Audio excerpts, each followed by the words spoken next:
Ukraina pritet të marrë mjetet të tjerë të blinduara nga Gjermania. Bëhet fjalë për mjetet Boxer, të cilat janë pajisura me një top të kalibrit 30 mm.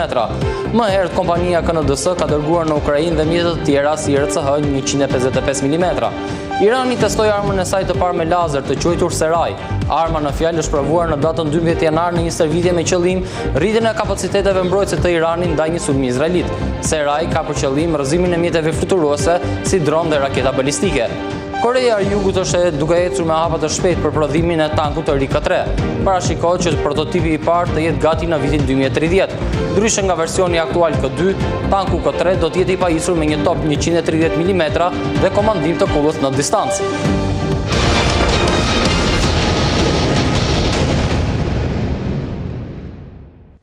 Rikthehemi në pjesën e dytë dhe si gjithmonë ato ja kemi dedikuar armëve dhe industrisë ushtarake. Redion, sot do të flasim për SAT-400, sistemin antiraketor rus, pasi ky lloj sistemi për pak rrëzoi një avion francez duke shkaktuar një incident shumë të rëndë kështu në detin Balltik. Avioni francez në fjalë Atlantik 2 ka qenë duke zhvilluar një mision patrullimi në detin Balltik, afër Suedis, por është shënjestruar nga sistemi S-400. Çfarë është sistemi S-400? Sistemi S-400 ose ndryshe Triumfi, siç i quajnë, është epiteti i tij i quajtur nga rusët. Është një sistem i cili është një avancim i sistemit S-300 që ka patur më përpara rusi, përmirësim sigurisht, dhe që është në përdorim që nga viti 2007. Në thelb ai është një sistem antiraketor, antibalistik, dhe që lëshon predha nga toka në ajër. Kryesisht është ndërtuar për të shërbyer për artillerin kundërajrore, pra kështu i themi neve termi në shqip, dhe ndihmon në interceptimin e mjeteve balistike të cilat janë duke ardhur, pra sulmeve balistike, por edhe mjeteve të ndryshme që janë në fluturim, siç është rasti i Atlantik 2-shit, që radarët e kishin inkuadruar. Si sistem është goxha i shtrenjtë, rreth $500 milion kushton një bateri e tillë, e cila ka në fakt 4 makina një bateri plus elementet e tjerë.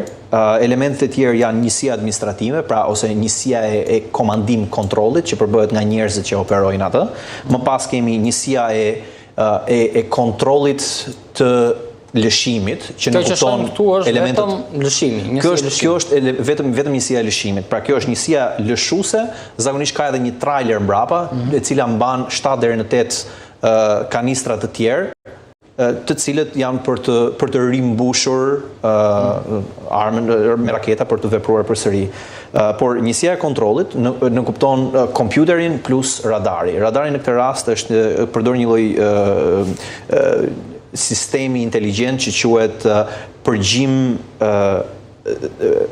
përgjim radarik, pra homing, pra në kupton pasi skanon një sipërfaqe të përgjithshme të territorit, në momentin kur intercepton një objekt, është në gjendje që ta ndjek gjatë gjithë kohës lëvizjes së tij, pra është një përgjues në vazhdim të një objekti në afrim në territorin që mbulon ky radar dhe që mbulon sigurisht edhe vet arma.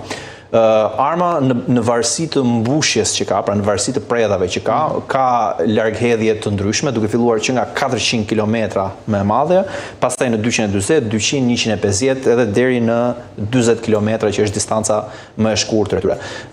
Si sistem për vendet të cilët duan ta blejnë, kushton rreth $1.2 miliard deri në versioni i eksportit të tyre sigurisht. Si që thash edhe njerë, objektivat e tyre kryesisht të këtij sistem armatimi janë predha balistike, bombarduesit e ndryshëm, avionët luftarak gjithashtu. Është në gjendje që të lëshojë deri në 72 predha në të njëjtën kohë, pra sepse sistemi i kontrollit, pra njësia e kontrollit mund të kontrollojë disa bateri deri në 8 bateri në të njëjtën kohë dhe në angazhimin e saj maksimal supozohet që të lëshoj deri në 2 predha në të njëjtin objektiv për të siguruar që objektivi është eliminuar. Shkatrim 100%. aftësia për ta vendosur operacionale të gjithë të sistemi është midis 5 deri në 15 minuta, ka një vonesë për rreth 35 sekonda pra nga momenti i bërjes gati deri në lançimin e sistemit dhe duhet thënë që është një sistem jashtëzakonisht efektiv. Ne